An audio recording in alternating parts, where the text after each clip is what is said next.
Miren, en este mes, en el mes de septiembre, estamos celebrando el mes de la Biblia. Yo no sé cuántos de ustedes saben eso.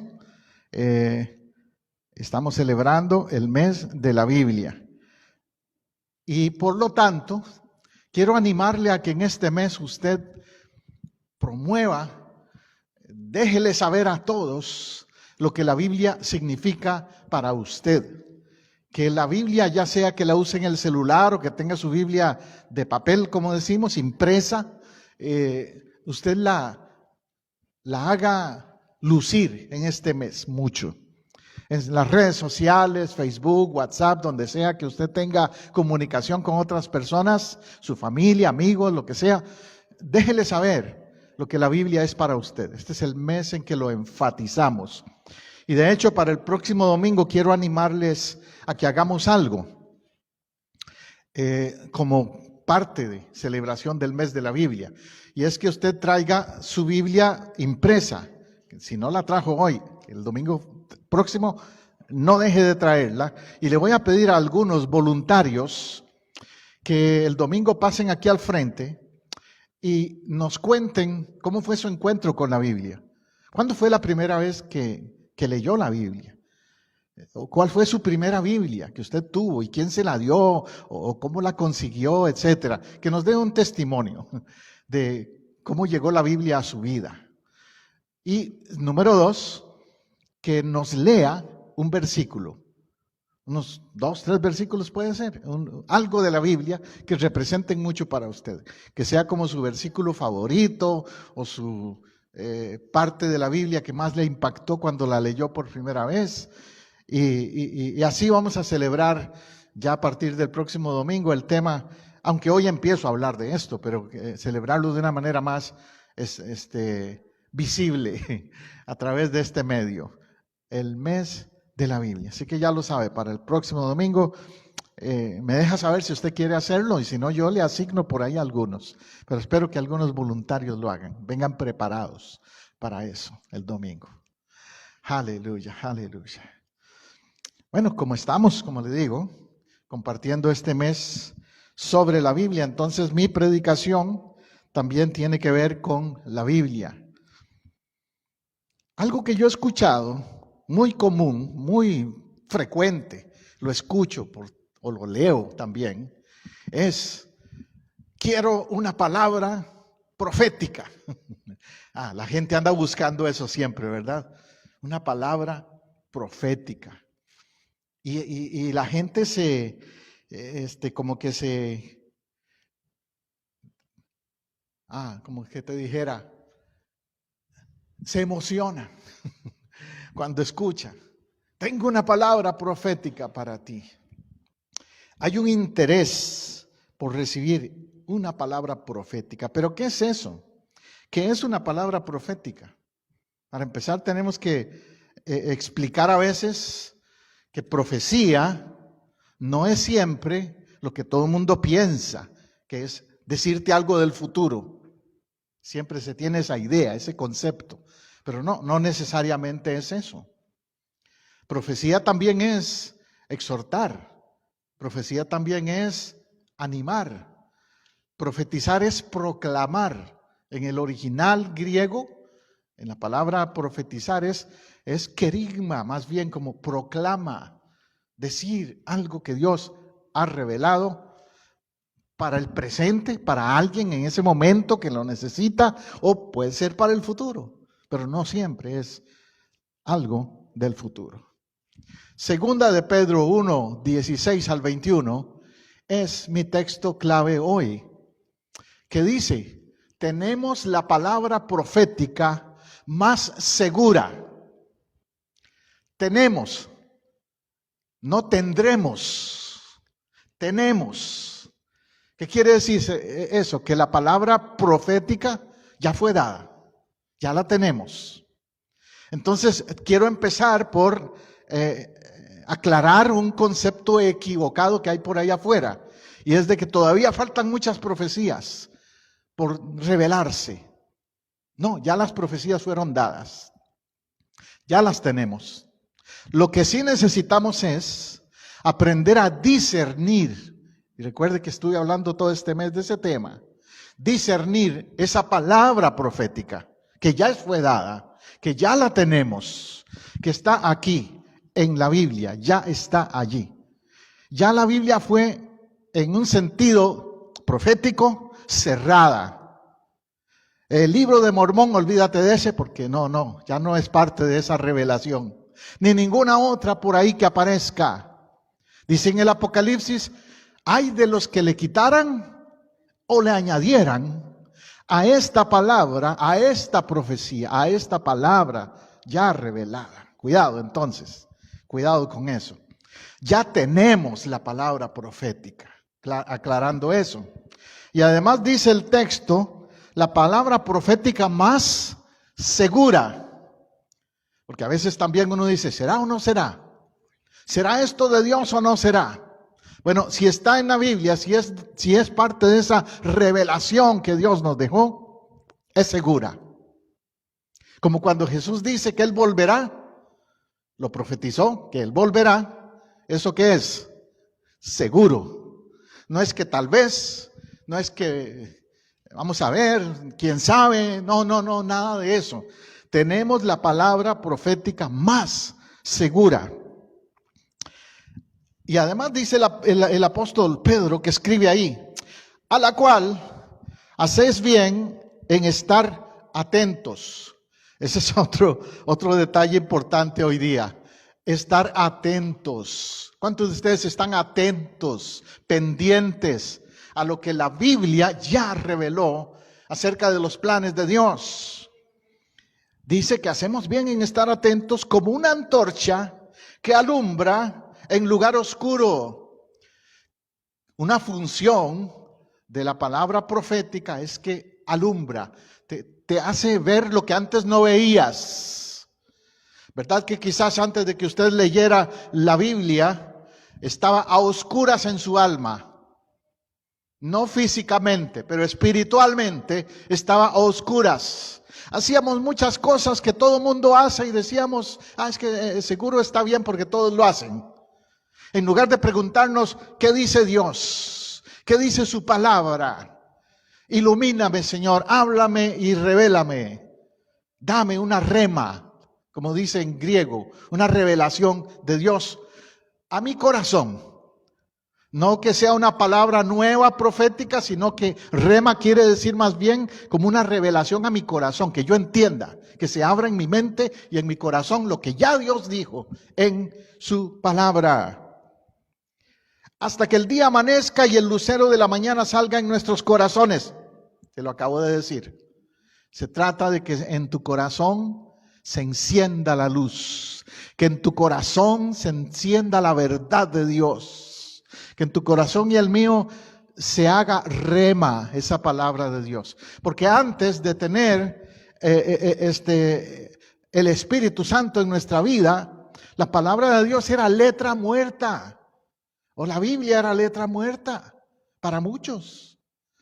Porque el Espíritu Santo no había hecho esa rema, esa revelación en tu corazón. Y de pronto uno empieza a leer la Biblia y dice, oye, wow, ¿cómo yo no había visto eso? ¿Cómo no había entendido eso? ¿No le ha pasado a usted eso? A mí me ha pasado. Qué tremendo. Como ahora capto el propósito de Dios en ciertas palabras que leo en la Biblia. En ese sentido es que la Biblia alumbra el alma. No dice que alumbra el intelecto. No dije eso. Dije que alumbra el alma, que es la parte interior que nos comunica con Dios. Dice el Salmo 119, 105. Lámpara es a mis pies tu palabra y lumbrera a mi camino. Aquí en Florida, cuando han venido huracanes y todas esas situaciones, a veces nos hemos quedado a oscuras, ¿verdad? ¿Y qué pasa si no tienes una lámpara en la casa? No se ve nada. Y sales por ahí caminando y te vas a dar un golpe, un tropezón, tal vez, ouch, con algún mueble o algo. Se necesita una lámpara para no chocar, no accidentarse.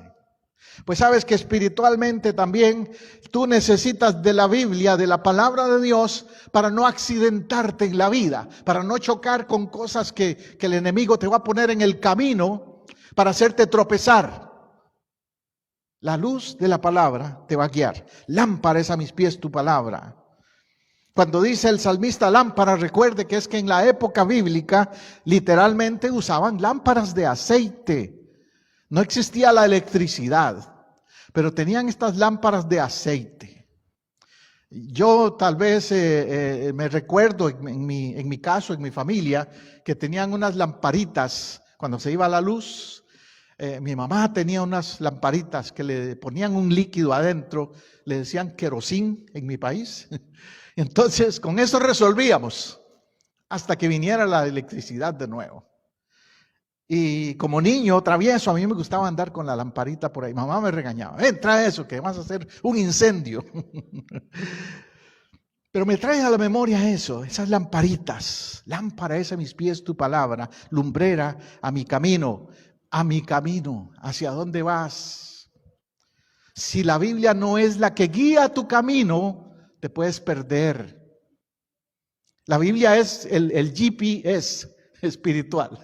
La Biblia es la que va a guiar tu camino para saber a dónde tienes que ir, qué decisiones tomar, discernir la voluntad de Dios en tu vida. Lámpara es a mis pies tu palabra y lumbrera a mi camino.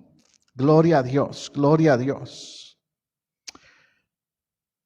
También recuerda que el apóstol Pedro, cuando habla de la palabra de Dios como profética, está hablando de que tiene autoridad. La Biblia es el libro que tiene autoridad.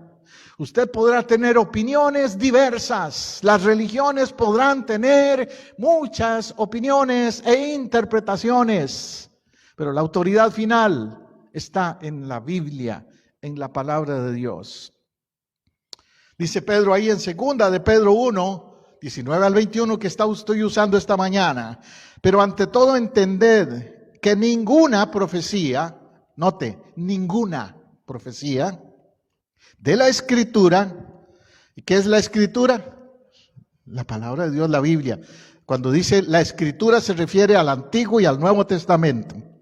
La Escritura no es de interpretación privada. Con eso de que privada es que hay gente que quiere hacer interpretaciones propias. Hay gente que hace interpretaciones privadas y eso no está bien. Les gusta coger un versículo por ahí y aplicarlo a su antojo, pero no lo consideran en el contexto ni lo consideran en el paralelismo. Una regla de hermenéutica o de interpretación bíblica es ver qué dice toda la Biblia de ese tema. Pero cogen un versículo aislado y hacen de un texto un pretexto, dicen por ahí. Y eso es peligroso. ¿Ves? Es como aquellos que tienen esa mala costumbre. Había alguno que cogía la Biblia y la abría y decía, pongo el dedo donde diga algo y eso es la palabra de Dios para mí hoy. Y puso el dedo ahí y le salió aquel versículo de Judas, ¿verdad? Y les lee, y Judas se ahorcó. No, yo no creo que eso sea para mí hoy, no es la palabra de Dios. Mejor vuelvo a hacerlo y vuelve a mover otra página y pone el dedo y lee donde dice, y lo que vas a hacer, hazlo pronto. Qué peligroso entonces coger la Biblia así como una especie de, como de suerte. La Biblia no es para coger suertes, ni coger versículos al antojo de uno y aplicarlos así, no, amuletos, no, nada que ver con eso. Tiene que ser con un sentido correcto de interpretación. Aquí la palabra es esa, interpretación. En el griego es homilética, el estudio profundo de la Escritura. Yo doy clases de eso en el seminario, homilética, hermenéutica, más bien, hermenéutica. Que quiere decir ir más profundo a un texto y sacar su contenido, hacerle una exégesis, sacarle el jugo a una palabra que estés leyendo, sin leerla nada más por encimita o aplicarla a mi conveniencia. Nunca la profecía fue traída por voluntad humana, sino que los santos hombres de Dios hablaron siendo inspirados por el Espíritu Santo. Esa segunda parte de ese texto a mí me impactó mucho cuando yo empecé a leer la Biblia, ¿sabe? Porque tengo que admitirlo, de que como yo era antes muy escéptico, antes de ser cristiano era muy escéptico, no creía mucho en las religiones ni en la Biblia tampoco. Entonces yo decía, el papel aguanta lo que le pongan. Alguien escribió ese libro, alguien lo hizo. Yo creo en Dios, nunca he sido ateo, pero dudaba de este libro. El papel aguanta lo que le pongan. Dios existe, pero los hombres inventaron las religiones y escribieron el libro del Corán y escribieron la Biblia y todos esos libros para manipular a la gente. A la gente ingenua, decía yo. Y yo no soy ingenuo, según yo.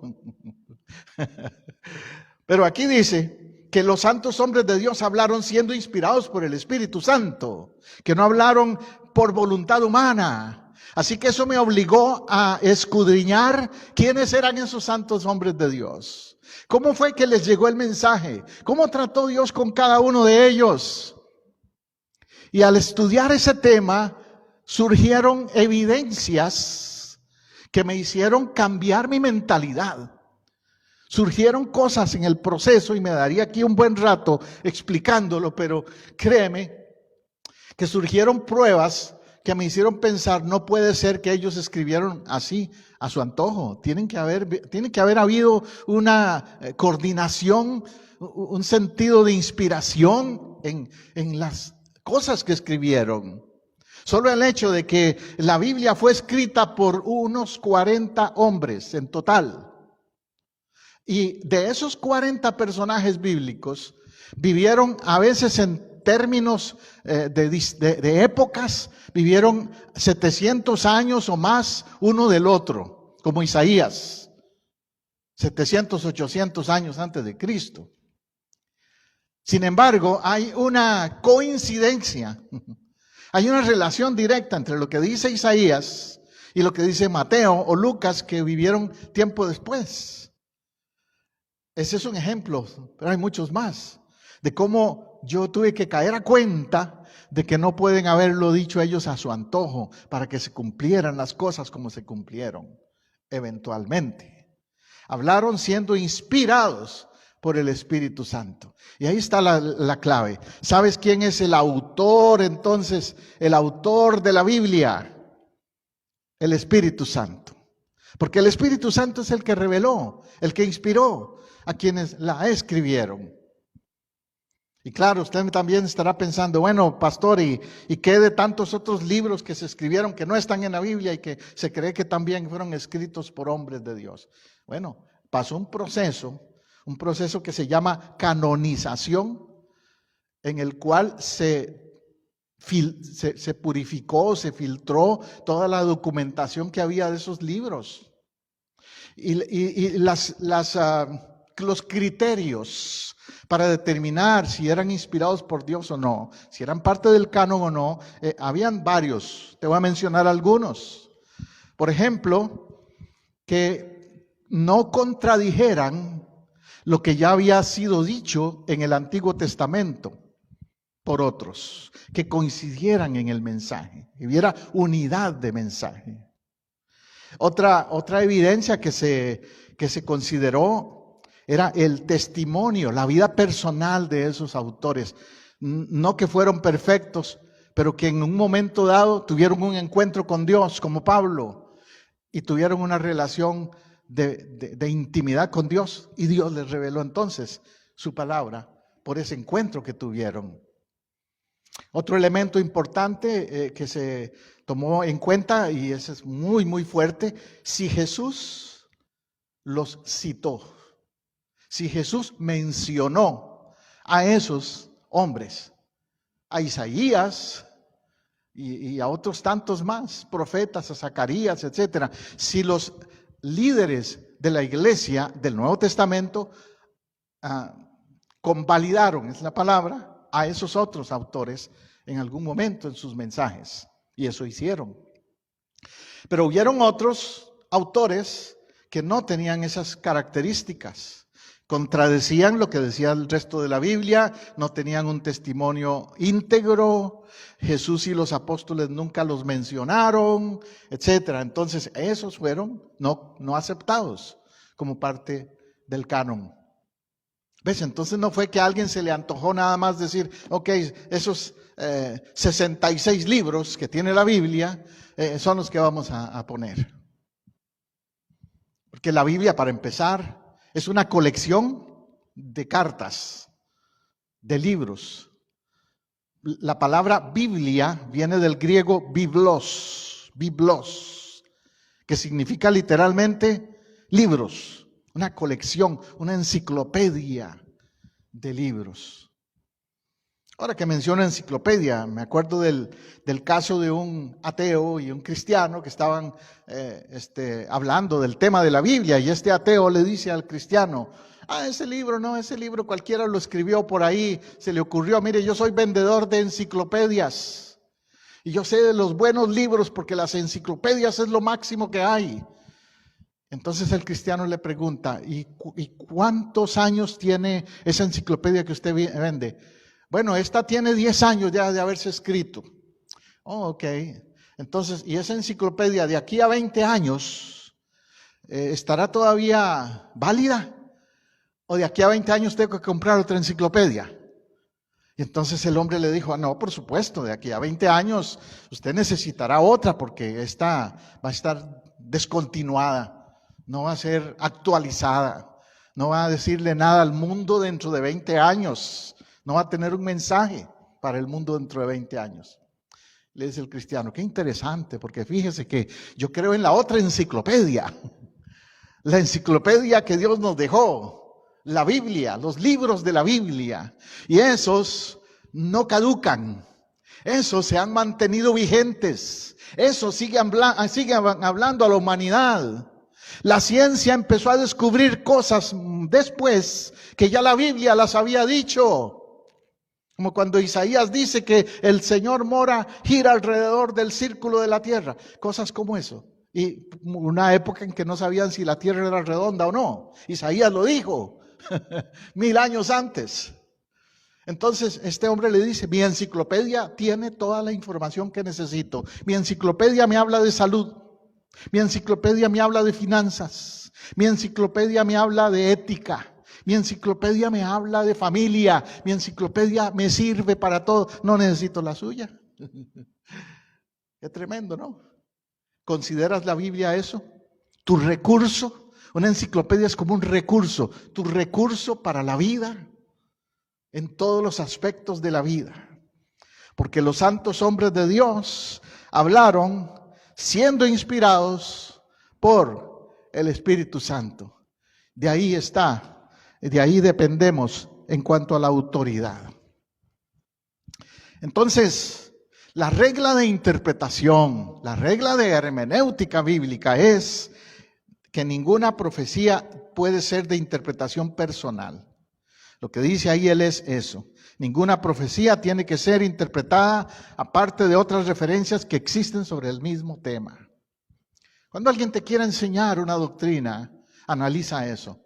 ¿Me está enseñando algo que dice solo aquí o lo dice toda la Biblia? ¿Ves? Como hay un versículo ahí en el libro de Timoteo, donde dice que las mujeres se callen en la iglesia. Entonces algunos machistas cogen ese versículo y dicen, calladitas más bonitas. Que no hablen las mujeres en la iglesia. Pero cogen el versículo aislado. ¿No ven por qué lo dijo Pablo? ¿En qué momento? ¿A qué grupo? ¿Qué circunstancias estaban pasando en ese lugar? Y no ven que Pablo en otros momentos más bien tiene líderes, mujeres entre su equipo, entre sus líderes que están trabajando en las misiones y todo eso. Entonces, no sé, habría una contradicción de Pablo. En realidad lo que Pablo estaba era mencionando un caso, una situación que había en esa iglesia, pero no estaba haciéndolo como una regla general para todas las iglesias, ni para todas las épocas. Entonces así pasa, esos versículos mal interpretados a veces. O como Deuteronomio 22:5, que dice que el hombre no vista ropa de mujer, ni la mujer vista ropa de hombre. Entonces algunas iglesias por ahí o denominaciones cogen ese versículo y dicen, no, la mujer no debe usar pantalones. Un ejemplo. Pero resulta que el versículo dice ropa de mujer y ropa de hombre. En una época en la que los hombres usaban faldas, que los hombres no usaban pantalones. Los pantalones los inventaron mucho tiempo después. Y hasta yo he leído que el inventor fue un italiano que era homosexual, que se llamaba Pantaleón. Y de ahí surgió el nombre de pantalón. Imagínate. Pero el versículo no habla de pantalón ni de vestido específicamente. El hombre en ese tiempo usaba una falda diferente a la de la mujer, pero usaba falda. Usaba una faldita como hasta la rodilla el hombre por lo general y la mujer una falda hasta los tobillos. Pero esa era la diferencia. Igual hoy día, si yo me pongo un pantalón hecho para la mujer, es diferente, ¿verdad? Está más ancho de caderas y tiene cierta forma en que lo han hecho, que es para la mujer, no es para mí. Y la mujer igual. Entonces, a eso es lo que se refiere. Y en realidad lo que sí debe cuidarse, tanto un hombre como una mujer, es en vestirse de una manera que no sea provocativa. Sea vestido o sea pantalón o sea como sea. Pero mi punto es que algunos pueden tomar ese versículo y hacer una doctrina, lo cual no es correcto. Lo cual no es correcto. Tenemos que tener mucho cuidado en ese sentido. Por eso ponemos objeciones a la idea de escoger un versículo alrededor de este versículo y crear una doctrina acerca de ese versículo. Jeremías nos da un consejo, el consejo profético, ¿no? Es un profeta el que nos da ese consejo, ¿ves? Dice Jeremías 27:15, porque yo no los envié. Está hablando de parte de Dios. Dios está hablando a través de Jeremías. Y dice, yo no los envié. ¿A quiénes? A ciertos profetas. Ha dicho Jehová, ¿ves? Es Jehová quien lo dice. Yo no los envié. Ellos profetizan falsamente en mi nombre. Oiga, cuidado. Hoy día pasa eso también. Hay algunos que Dios no los ha enviado y andan diciendo que Dios los envió y profetizando por ahí. Para que yo os arroje y perezcáis vosotros y los profetas que os profetizan. Jehová dice, los voy a arrojar, los voy a sacar, van a perecer ustedes y los profetas que profetizan falsamente. Qué triste y terrible es cuando la gente se deja manipular por falsos profetas entonces. ¿Se acuerdan de un caso de un señor de apellido Jones? Pseudo, según el profeta Jones, él convenció a toda la gente allá en California para que vendieran sus propiedades, sus casas, porque ya Cristo venía, según él. Y dicen que se subían a los techos a esperar que ya Cristo viniera ese año. Jesús no vino ese año.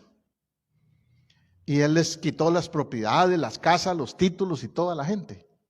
Entonces después les dijo, no, es que es espiritualmente que Jesús vino en el cielo y no lo vimos, pero tenemos que prepararnos y esperarlo. Y vamos a vivir juntos en comunidad y nos vamos a ir a Brasil, a un lugar que se llama Guyana, cerca de Brasil. Y se fueron para allá a vivir en una propiedad que compraron, vivieron allá juntos. Y un día el FBI y todo esto lo andaba buscando por estafador a este hombre Jones. Lo estaban buscando porque ya sabían lo que estaba haciendo. Y él entonces convenció a toda la gente que él se había llevado a que se envenenaran y murieran con él. Y eso fue trágico. ¿Ve hasta dónde llegó?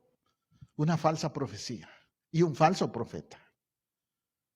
Los manipuló a ese punto. Por eso dice Jeremías, yo no los envié. Preguntémonos siempre que escuchemos profecías por ahí, ¿los habrá enviado Dios? ¿Cómo sé si Dios lo envió? Número uno, ¿qué testimonio tiene ese profeta? ¿Qué fruto tiene su vida como hombre o mujer de Dios? Número dos, ¿ese profeta está diciendo algo que la Biblia respalda o está sacándolo del contexto, como te dije antes? Cuidémonos en ese sentido. Amén. Hay que cuidarnos de lo que yo llamo el analfabetismo bíblico. Analfabetismo bíblico. Sabe que así como hay países, todavía quedan algunos países donde hay analfabetismo. Eso quiere decir que la gente no sabe todavía leer y escribir. Hay regiones del mundo donde pasa eso todavía. Es que vivimos en Estados Unidos y aquí no se da eso, ¿verdad? Pero en otras partes del mundo hay eso. Qué tremendo es el analfabetismo. ¿Qué daño hace? ¿Sabe por qué? Porque si alguien es un analfabeta, tiene que creer todo lo que le digan, porque no puede leer. No sabe si es verdad o es mentira. Es triste que muchos cristianos, en cierta manera, padezcan del analfabetismo bíblico. ¿Por qué? Porque no leen la Biblia suficiente. Saben leer otras cosas. Hay muchos que leen de todo, ¿verdad? Se la pasan leyendo de todo lo que diga la farándula, de todo lo que digan las redes sociales, de todo lo demás. Pero la Biblia no la cogen para leerla lo suficiente.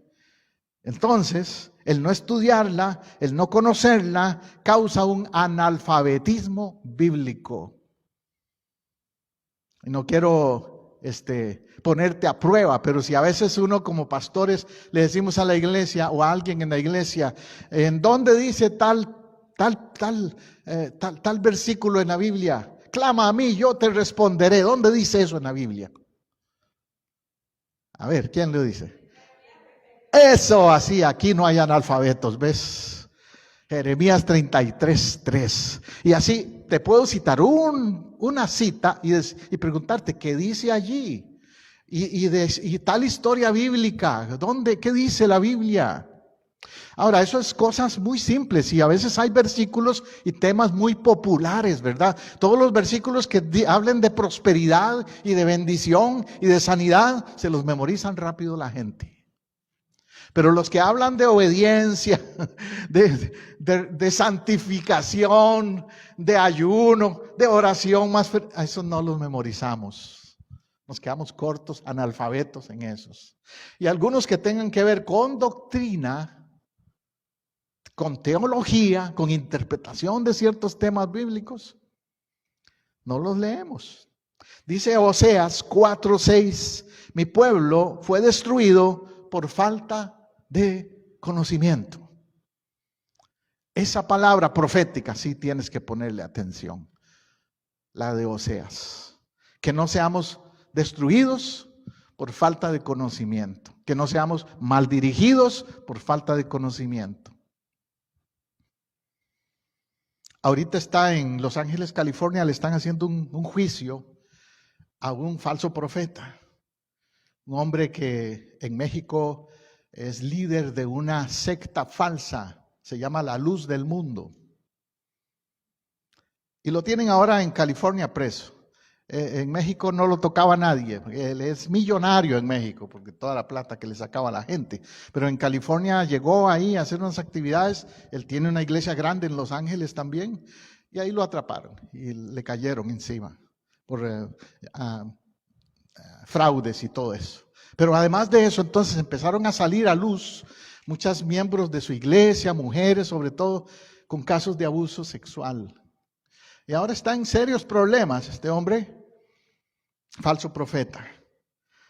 Ahora, él le hacía pensar a la gente que él era el único intérprete de la Biblia, que lo que él dijera era como revelación directa de Dios. Y los había manipulado en ese sentido. Cuidado con eso, cuidado con eso.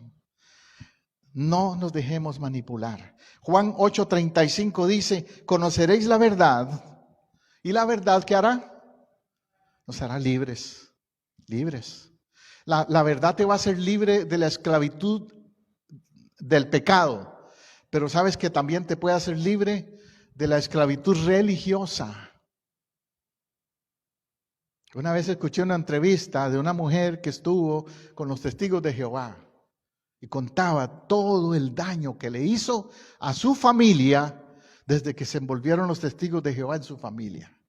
Porque esa es otra secta falsa que hace mucho daño en las familias. Escuché otra entrevista de otro que fue con los mormones. de cómo también los mormones le envolvieron y la llevaron a tener una situación bien crítica de su relación matrimonial y de su familia. Se volvió una esclavitud religiosa, en términos, así lo puedo decir, una esclavitud religiosa puede caer alguien si no conoce la verdad, y la verdad es Cristo. Conoceréis la verdad y la verdad os hará libres. Cuando Jesús vino, habían muchas sectas. Alguien dirá, pero pastores, que hay tantas sectas y religiones. Sí, pero Jesús no vino a fundar una nueva. No. Los que seguimos a Jesús sabemos que Él vino más bien a quebrar esas mentalidades. Y Él chocó por eso con los fariseos y los escribas y con todas las otras sectas que habían en su época, seduceos y todos esos. Como decía el hermano Richie Ray, todos los feos. Fariseos, seduceos y toda esa gente. Y hoy día también hay mucha secta por ahí. Pero si te pones tu mirada en Jesús, en lo que Él dijo, en lo que Él enseñó, entonces vas a estar bien. Vas a encontrar la verdad y no vas a ser engañado por ninguna de esas sectas falsas que hay por ahí. Hay un ejemplo en el libro de los Hechos que siempre me gusta citar como ejemplo. Hechos 17, 10 al 12.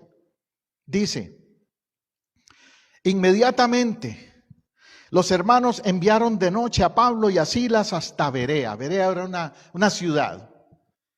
En cuanto llegaron, entraron en la sinagoga de los judíos. Era una sinagoga, era un lugar religioso y habían judíos ahí. Pero vea esto, el verso 11. Estos eran más nobles que los que estaban en Tesalónica, pues recibieron la palabra con toda solicitud. ¿Qué hicieron? Recibieron la palabra. No necesariamente que era Pablo, que era fulano, que era sutano. La palabra. Podrían como judíos haberse puesto ya pesimistas o negativos y decir, no, la verdad la tenemos nosotros, que no le hagan caso a Pablo. Pero ellos recibieron la palabra. Y además dice, con toda solicitud, escudriñando cada día las Escrituras para ver si estas cosas eran así. ¿Cuál es la cualidad sobresaliente de estos de Berea? Escudriñaron. Ok, déjame ver qué dice la Biblia. Está bien, vamos a meditarlo, vamos a aprender juntos. Yo recuerdo una época en que yo me puse a ponerle atención a una persona que era testigo de Jehová. Y como me decía, es que usted no puede rechazar lo que yo digo porque usted no me ha escuchado. Entonces yo le dije, bueno, está bien, vamos a hablar, pero con una condición. Bueno, dos le puse, me acuerdo. Dos condiciones. Vamos a usar la Biblia, nada más. No vamos a ver otros libros, otros textos, nada más, porque ellos utilizan mucho otros libros.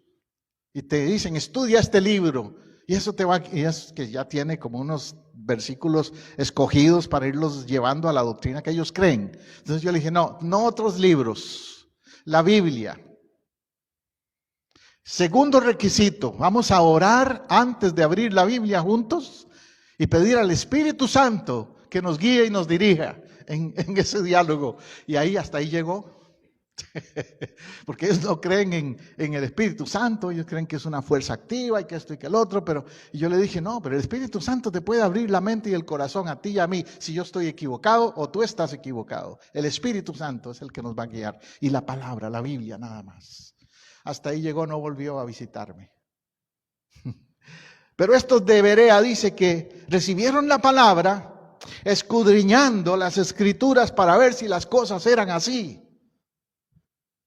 Aún yo cuando predico le digo a mis miembros de la iglesia y como profesor en el seminario, yo a mis estudiantes los provoco a analizar las cosas. Yo nunca doy exámenes de memorización en mis clases como profesor. De hecho, siempre les digo cuando empiezo un curso, yo no les voy a dar clases de memorización.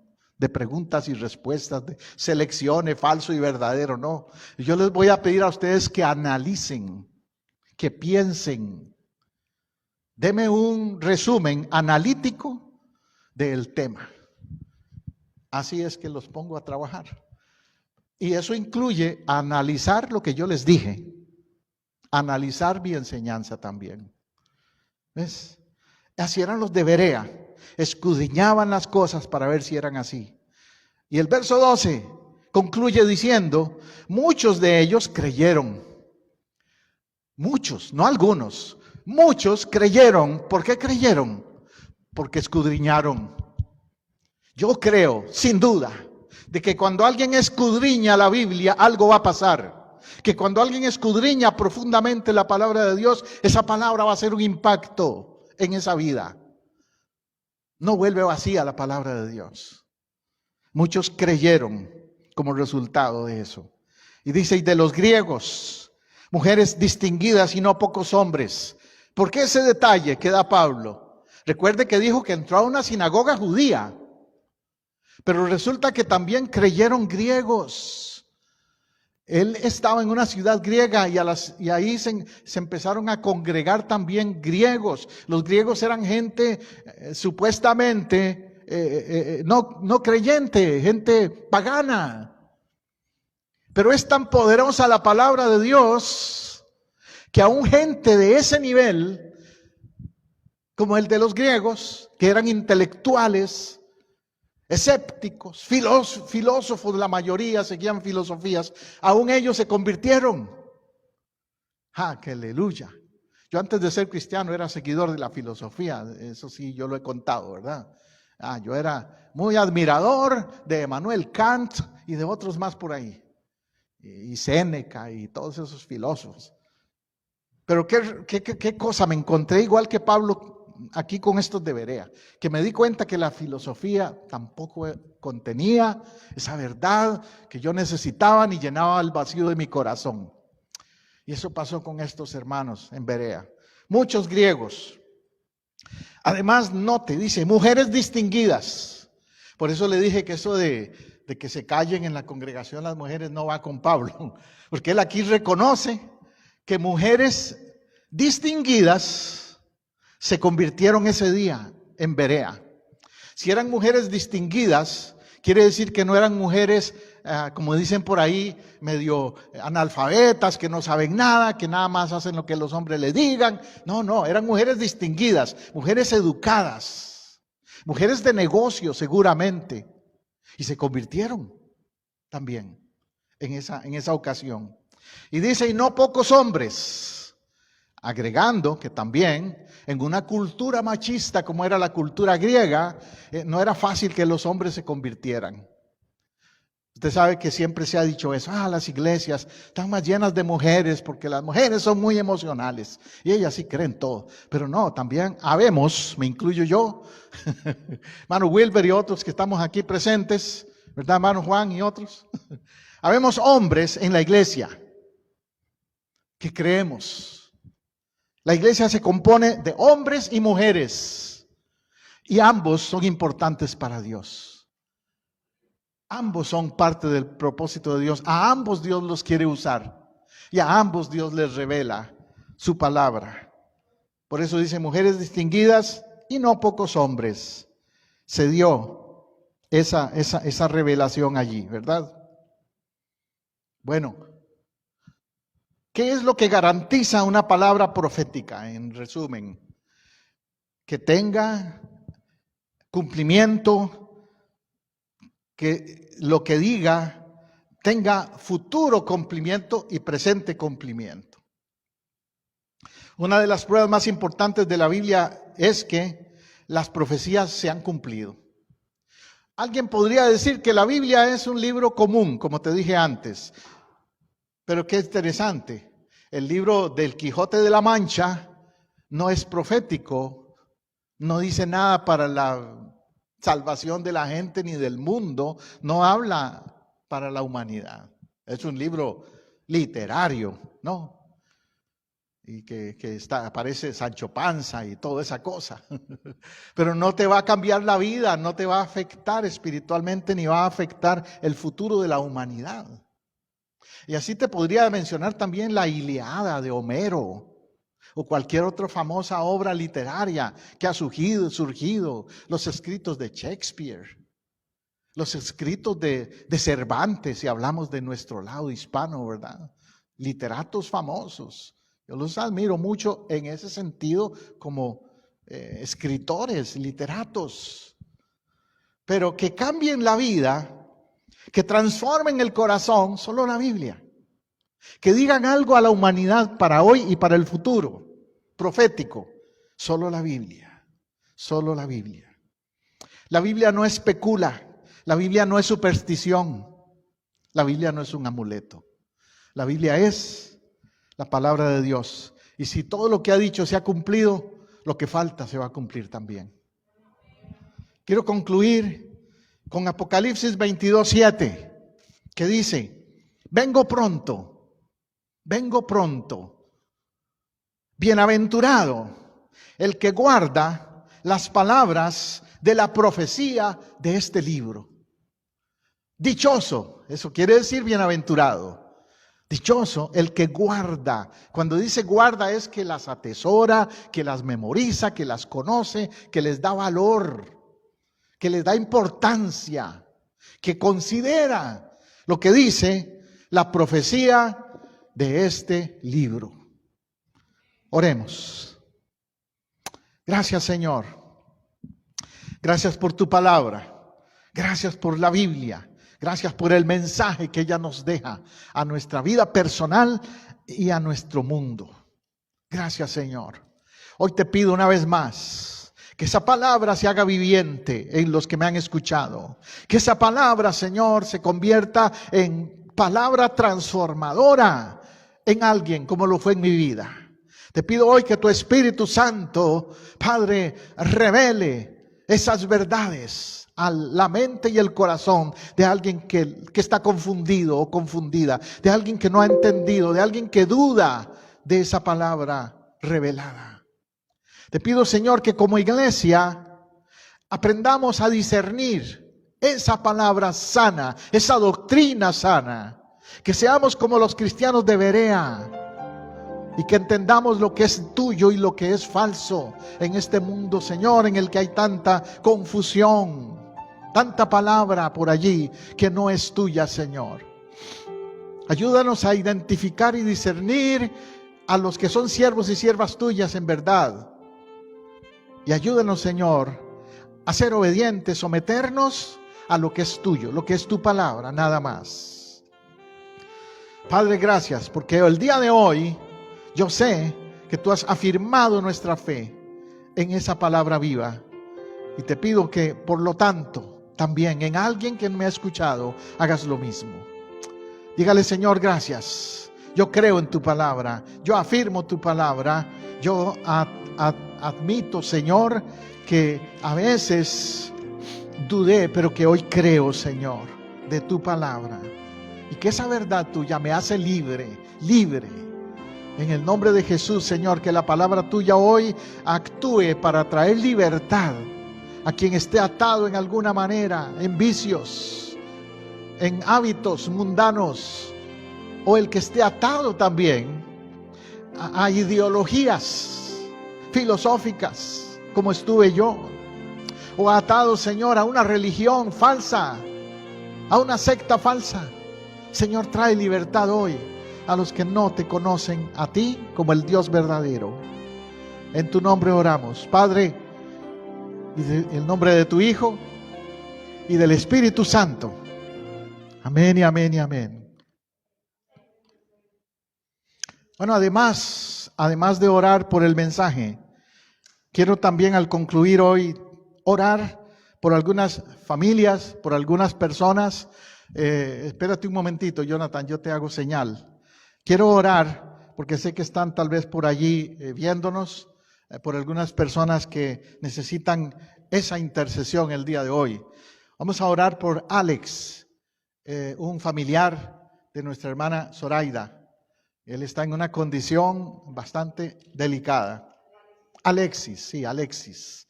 Vamos a orar por Alexis, que solo un milagro de Dios puede cambiar la situación que él tiene de salud. Pero vamos a orar por el milagro, pero también por la voluntad de Dios, ¿verdad? En la vida de él, por salvación. Vamos a orar por el hermano Papo, que tiene un procedimiento médico esta semana. Igualmente el hermano Sergio, que sé que está por ahí, lo vi conectado desde Argentina. Hermano Sergio, vamos a estar orando por ti este miércoles, que tienes ese procedimiento. Los hermanos Eric y Aida Colón también, que han estado afectados de salud esta semana. Únase conmigo. Yo sé, Señor, que eres tú quien lo hace. Yo solo soy, hoy en este momento, solo soy un oráculo, uno que intercede. Hablo, Señor, en favor de ellos. Y te pido, por lo tanto, Padre Santo, que en tu poder, el poder tuyo, actúes tocando estas vidas. Aleluya. Mira, Señora, a Alexis allá en Puerto Rico. Padre Santo, que Alexis reciba un milagro tuyo si es tu voluntad. Pero si no, Señor, dale tu paz y dale seguridad de salvación. Alivia el dolor que tiene, Señor, y que Él se vaya a tu presencia con seguridad del reino tuyo, Señor. Y dale especialmente, Señor, mucha paz y fortaleza a hermana Zoraida y a toda su familia allá en Puerto Rico. Padre, intercedo también por el hermano Papo, por ese procedimiento que tendrá esta semana. Utiliza, Señor, a los médicos y los instrumentos que usarán desde ahora para, Señor, la sanidad, la restauración física de nuestro hermano Papo. Igual por hermano Sergio, allá en Argentina. Padre, este miércoles él tiene esa también cirugía, ese procedimiento. Y desde aquí, Señor, nos ponemos de acuerdo en el nombre de Jesús para que tú, Señor, estés allí, en ese lugar, en ese hospital en Argentina el miércoles, ayudando a nuestro hermano Sergio y dándole, Señor, el toque sanador que solo tú puedes dar. Oramos por la hermana Aida y Eric, también por restauración física esta semana. Y cualquier otro hermano o hermana que esté afectado de salud. Aquí, Señor, juntos nos ponemos de acuerdo en fe, creyendo que tú lo haces. Gracias, Jesús. Y oramos no solo por sanidades físicas, oramos por fortaleza del alma, del corazón. Oramos, Señor, porque se afirmen en ti cada uno de ellos, porque pongan su mirada en ti y dediquen su vida más a ti. Gracias, Señor. Yo sé que tú lo haces. En tu nombre, Jesús, lo hemos afirmado. Amén y amén. Que Dios le bendiga. Y si usted también necesita oración, déjeme saber ahí en los comentarios para interceder por usted esta semana. Dios le bendiga mucho a los que han estado ahí conectados.